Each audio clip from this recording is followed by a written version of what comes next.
while working with spreadsheets, we often deal with situations where we have many linked tables linked together. As for instance in this case, where we have an example of a computer store. The first table for this computer store is the list of its computers that are being sold. So in this computers table, in the first column, we have the computer's name. It's always so that in each column we have the same information. So the second column contains information about processors, Pentium 4 3 GHz. The third column contains information about memory, 2 GB.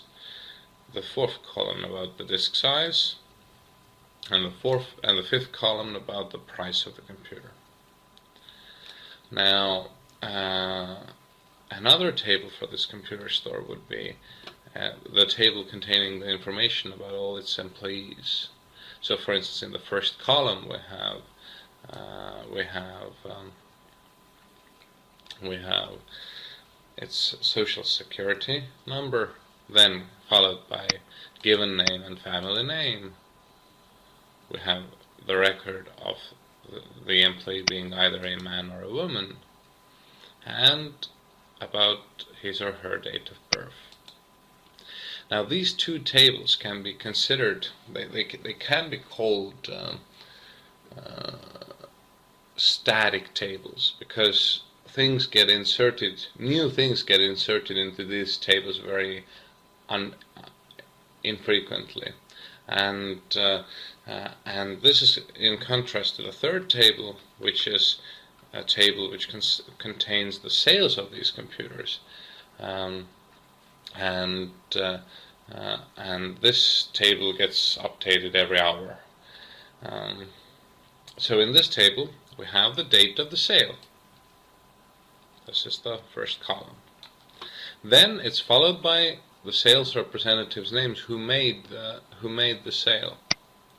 Now this means that since this person made the sale, we're going to be using data validation. So it's data validation,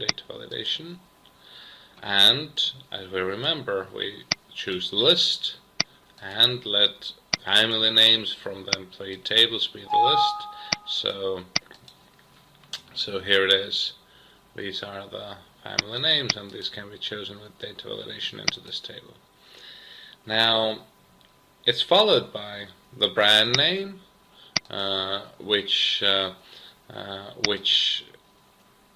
is also data validated, but from the computers table.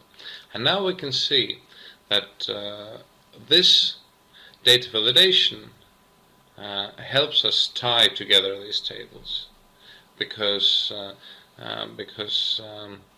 once we have identified the computer's name, like this extra, we can now go and do a VLOOKUP.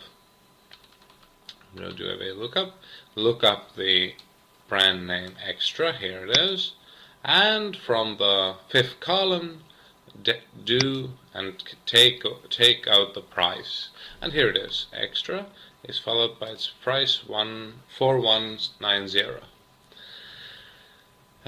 So data validation and VLOOKUP tie these tables together. Actually, it's correct to say that this computer brand, this is correctly termed to be the key of this table. It's the key of this table, because we use this key value, the brand name, to insert the computer into another table and therefore tie these tables together, and this other table, as we just spoke of, we'll use VLOOKUP to get the price of the computer spoken of.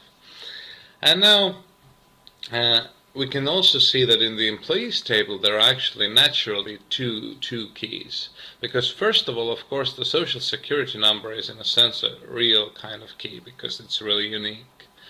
But in a small company such as this, we can say that family name is a key as well, because in our situation there is there is no two persons sharing the family name. So, and of course it's better to use family names in this computer sales table, because we don't want the social security numbers to pop out there. So we gain. I mean, we make use of the fact that the family names are all unique. Okay, now now we see that after the date, the sales rep's name, the computer's brand, we have also entered the count. Let's say 2 computers have been sold, and then there is a formula for getting the VLOOKUP formula for getting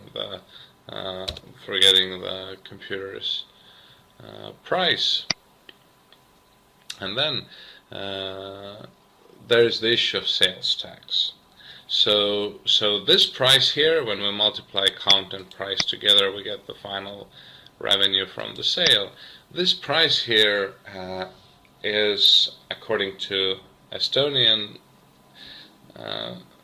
system, already includes the sales tax. So this is sales revenue with the sales tax. And now there is the formula. We see already above here that the sales tax percentage is 20. So there's the formula for calculating the sales tax amount, and and these two are subtracted, so we get the price without the sales tax if we need that as well. And this table is finalized with a summary row, which adds together, for instance, all the revenues. Now, tables often have such a header above them. They often have such a summary row, and tables are. Remember that that tables have to be like separated with an empty row and column. So that's what also often we see, so that Microsoft Excel can really establish this as a separate table. So once again, we have a header row, we have a summary row, we have a separated table, we have the same column containing the same information. So there it is. One more thing. As we see from this scheme, well, the computers table had its columns enlisted, the employees table had its columns enlisted, and now from this table we see that this slash we have in front of price notes that, for instance, price is a column that's automatically calculated. So we have date, rep's name, brand, and count that are inserted by the salesperson, and price with sales tax without sales tax. These are calculated automatically. Again, some information to give us a quick overview of the table. And finally, let's look at something called the Unified Modeling Language, which lets us depict, for instance, such tables graphically. And here it is. These 3 tables have been brought out. There's the relationship between the tables. So from the sales table to the family name, from the sales table to the computer brand, and we have a quick overview of all our information system that's present in here in Microsoft Excel, and these ones and zeros mean that if there's a sale, there's always one computer involved. If there is a sale, there's always one sales rep involved. But if there is a computer, it doesn't mean that it has yet been sold, so there's a 0 to asterisk. Although of course, one computer can be sold many times, that's the asterisk part. And the same with employees. If a new employee begins his work, he has no sales, but he can later, of course, have many sales. So such a overview table